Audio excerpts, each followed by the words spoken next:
tal? Un gusto estar con ustedes en esta misión de Impacto Económico a través de la pantalla de Telesur. Soy Aaron Romero y estos son de inmediato nuestros titulares. En Argentina, los ajustes económicos del gobierno del presidente Milei llevan a reducir los viajes de pasajeros en el transporte público a medida que aumentan las tarifas.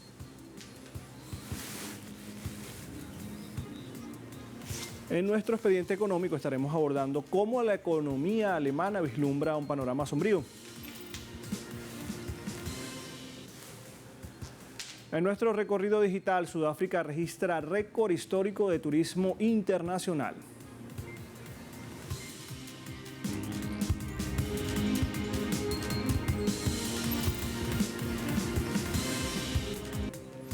Comenzamos. El uso del transporte público en Argentina cayó hasta un 18% tras los aumentos de hasta 300% en boletos del subterráneo, tren, colectivo, reflejando así un fuerte impacto en el ajuste económico del presidente Javier Milei sobre los trabajadores. Según el Instituto Argentina Grande, el costo del transporte se duplicó en relación con el salario, mientras los sueldos reales permanecen estancados y la informalidad laboral alcanza niveles récords.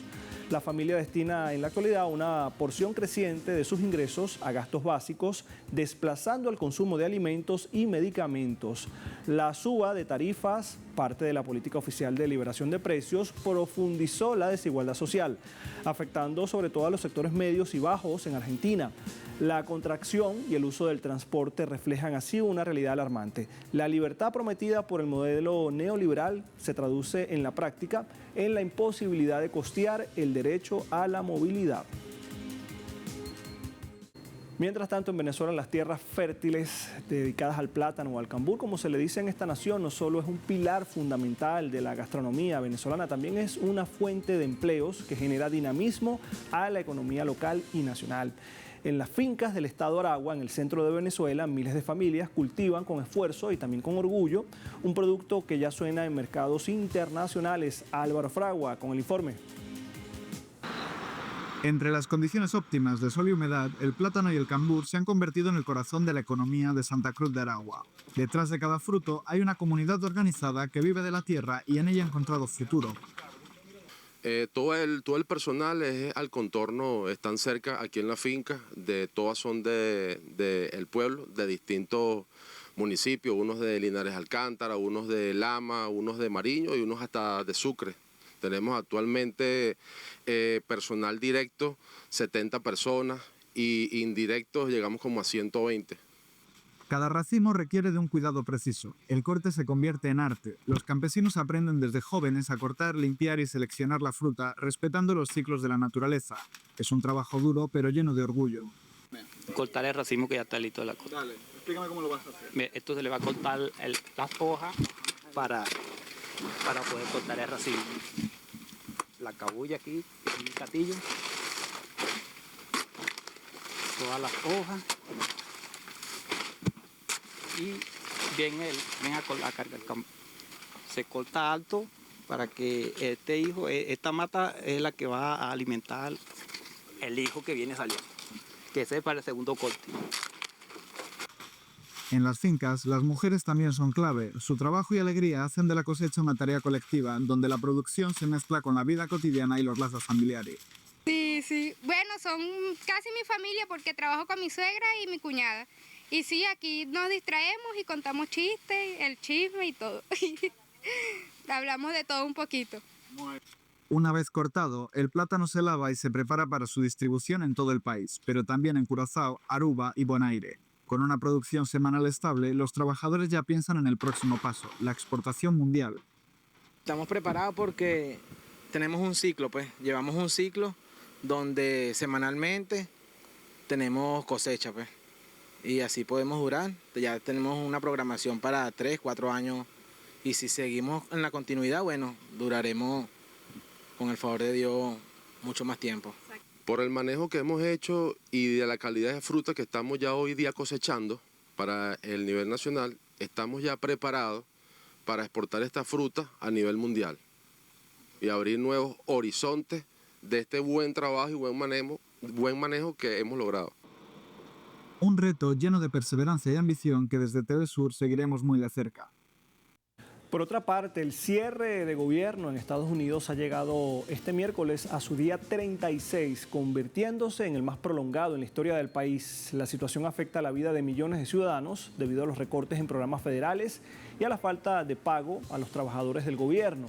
La Casa Blanca continúa acentuando la responsabilidad de los legisladores demócratas por negarse a aceptar las reformas y gastos y restricciones que intenta imponer la bancada republicana. En contraste, muchos analistas afirman que el oficialismo está obteniendo ganancias privadas gracias a este cierre. Recientemente, en un brote repentino de cansancio, el presidente Trump llamó a los republicanos a acabar con el filibusterismo, una táctica parlamentaria que usan algunos legisladores para bloquear o retrasar la aprobación de una ley.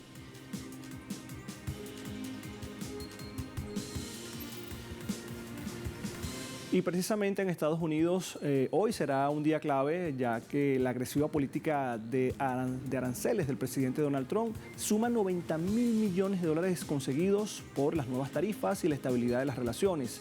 Hay que destacar que para hoy está previsto el inicio de las audiencias en la Corte Suprema de Estados Unidos para determinar si se le sigue permitiendo a Donald Trump usar la que considera su arma suprema, los aranceles. La Corte Suprema de mayoría conservadora podría considerar los aranceles ilegales, puesto que son prerrogativas del Congreso. Al mismo tiempo, los jueces podrían considerar válidas las demandas de Trump, quien considera que esa política de represalias comerciales es una herramienta esencial de sus poderes presidenciales. Atentos con esta información.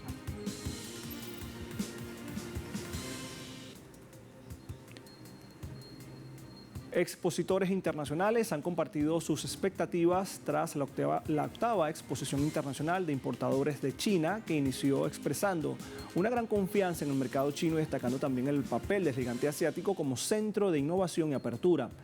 Las principales empresas mundiales, incluidas las 10 principales empresas eléctricas industriales del mundo y las multinacionales médicas, ya se encuentran en la Exposición Internacional de Importaciones de China, la CIE, para mostrar sus tecnologías de vanguardia y ampliar aún más sus mercados.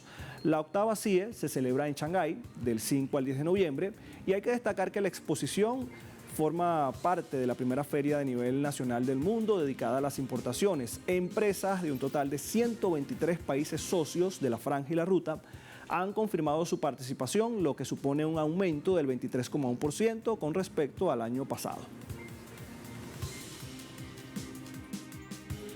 La ventaja de la CIE es que podremos traer realmente las últimas tecnologías que estamos a punto de lanzar o que hemos lanzado recientemente. Hace 2 o 3 años lanzamos la tomografía computarizada de conteo de fotones en China y ahora estamos trayendo toda la familia de CT de conteo de fotones al mercado. Entonces, creo que el mercado chino es muy importante. Seguimos invirtiendo. Creo que, junto a Alemania, China es el país donde tenemos más fábricas y el grado más alto de localización. Y hacemos esto porque vemos un gran futuro para China y nuevamente, no solo por el mercado chino en sí, sino también por la innovación que proviene de él. Creo que, en primer lugar, nos sentimos muy honrados de unirnos a la CIE nuevamente por 8º año. Es realmente emocionante y estamos deseando que llegue. Estamos comprometidos aquí en China. Confiamos en este mercado. Este año marca el 8º año consecutivo que Novartis ha participado en la CIE. China está impulsando un mayor nivel de apertura y desarrollo de alta calidad, y la CIE desempeña un papel central en este proceso. Como exposición a nivel nacional, ofrece una plataforma única para mostrar la innovación, fomentar la colaboración y comprometerse con las partes interesadas en todo el ecosistema. La tercera economía del mundo, Alemania, enfrenta dificultades. Ese será nuestro tema al volver. No se vaya.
La economía de Alemania se estancó durante el tercer trimestre de este año. Según datos preliminares de la Oficina Federal de Estadísticas, de Statis, el crecimiento del PIB se estancó en 0%, manteniéndose sin cambios entre julio y septiembre en comparación con los 3 meses anteriores. Este ajuste o este dato por precios, estacionalidad y calendario se conoce después de que el Producto Interno Bruto de Alemania retrocediera un 0,2% en el segundo trimestre y aumentara entre enero y marzo tan solo 0,3%. La economía de Alemania, la mayor de la Unión Europea y la tercera a nivel mundial, encajó 2 años consecutivos en recesión, 2023-2024, y para 2025 el gobierno de Alemania prevé que la economía vuelva a crecer ligeramente con una expansión de apenas 0,2%, mientras que para los años 2026 y 2027 las proyecciones del Ejecutivo alemán muestran que para estos años, respectivamente, habrá un alza del 1,3 y 1,4%.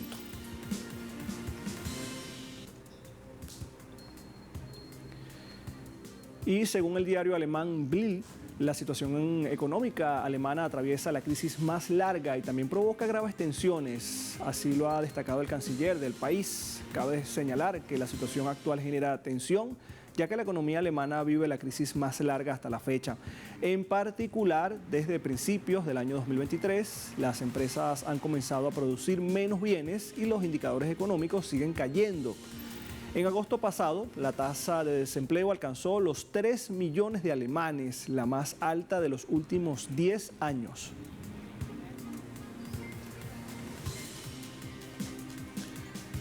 De hecho, Alemania lleva 5 años sin registrar un crecimiento económico significativo, un giro sorprendente para la mayor economía de Europa, que durante gran parte de este siglo había ampliado sus exportaciones y dominado el comercio mundial de productos de ingeniería, sobre todo como maquinaria industrial y automóviles de lujo. Pero ¿qué ha ocurrido? Aquí algunas de las razones.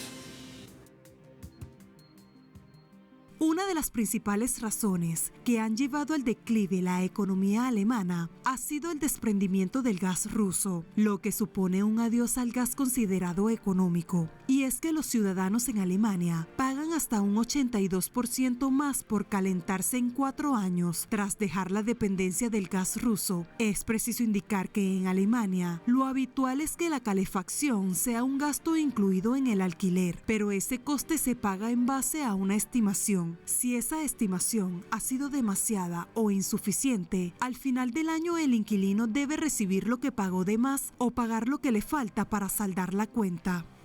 La Asociación de Administradores Inmobiliarios de Alemania estima que el costo en calefacción crecerá en 2025. Por ejemplo, calentar un apartamento de 70 metros cuadrados con gas costará un 15% más, hasta los 1.180 euros respecto a 2024. Otro dato importante a destacar que ha afectado la economía alemana es que cuando se interrumpió el flujo del gas ruso, se dispararon los precios del gas y de la electricidad generada a partir del gas. Ambos costos son piezas claves para industrias de alto consumo energético como la siderúrgica, la de fertilizantes, la química y la del vidrio. En este sentido, Alemania tuvo que recurrir al gas natural licuado o GNL, superenfriado e importado por barco desde Qatar y Estados Unidos. El gas natural licuado cuesta más que el gas de gasoducto. Lo que sí es cierto es que la electricidad cuesta ahora más a los usuarios industriales de Alemania, lo que supone un duro golpe para la mayor economía de Europa. Otro de los factores que están empeorando la ya maltratada economía alemana son los aranceles que impone Estados Unidos, que por supuesto están impactando a las principales o a los principales fabricantes de automóviles como Volkswagen y Mercedes-Benz, el cual han registrado importantes caídas en sus beneficios durante los 3 primeros trimestres de este 2025. Aquí la historia. Los elevados aranceles impuestos por la administración Trump a los vehículos fabricados en la Unión Europea han supuesto un duro golpe para el sector automovilístico alemán. Y si bien un acuerdo entre la Unión Europea y Estados Unidos redujo el tipo arancelario del 25 al 15%, las cifras del sector demuestran la magnitud del daño causado por la interrupción del comercio.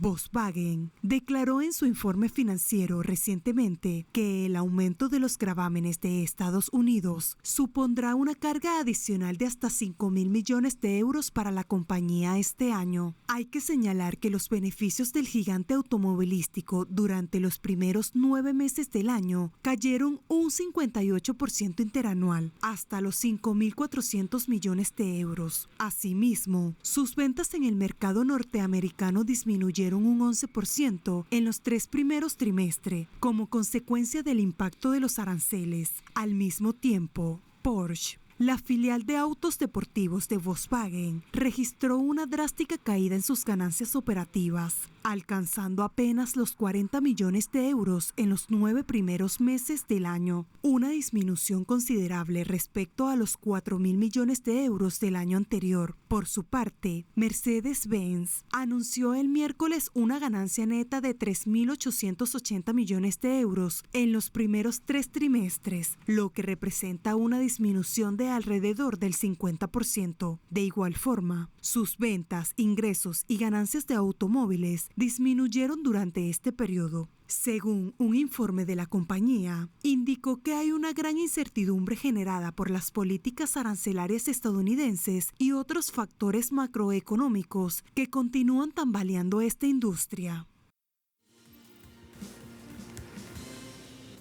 Nosotros vamos a marcar una segunda pausa. A la vuelta le contamos que Sudáfrica registra un récord en torno al turismo internacional. No se vaya.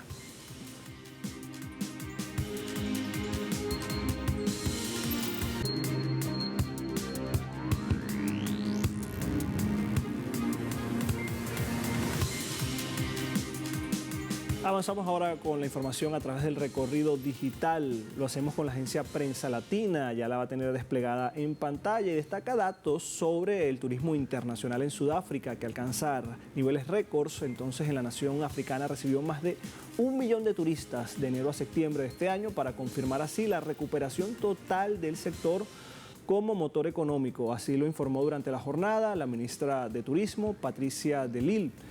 Las estadísticas oficiales reflejan un incremento de 1.108.222 visitantes exactamente a nivel internacional respecto al mismo periodo del año 2024, con un notable pico de 846.367 viajeros solo durante septiembre, lo que representa un crecimiento interanual del 26,9%.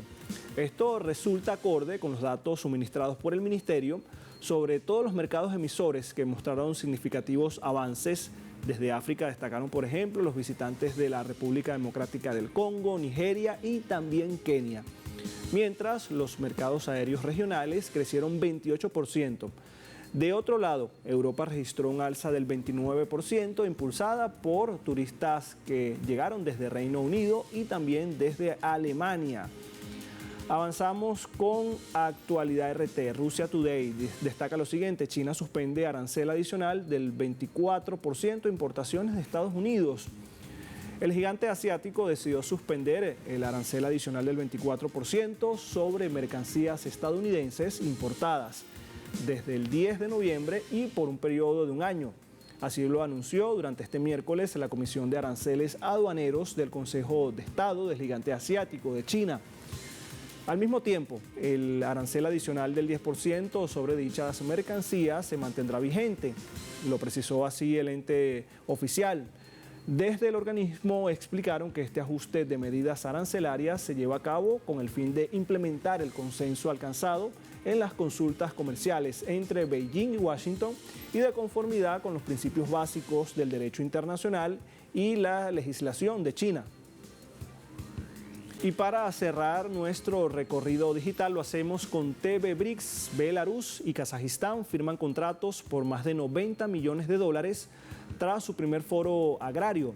El embajador de Belarus en Kazajistán destacó que aunque muchas empresas apenas se conocieron durante el evento, la preparación del foro incluyó un extenso trabajo previo. Se firmaron contratos reales y esta cifra es solo una parte de lo logrado en tan poco tiempo.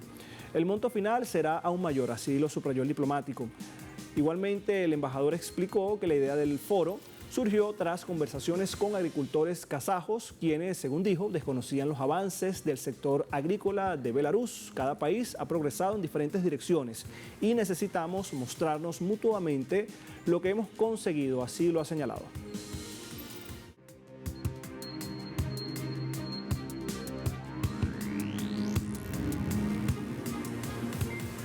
Tenemos ahora indicadores petroleros. El WTI marca por el momento $60.80, una baja de 0,25 centavos de dólar.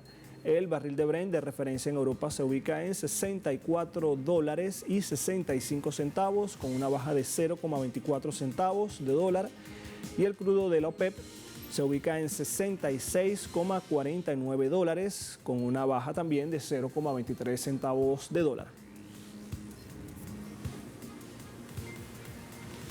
Gracias por estar en sintonía de la pantalla de Telesur y también de Impacto Económico. Siga con nuestra programación. Será hasta la próxima.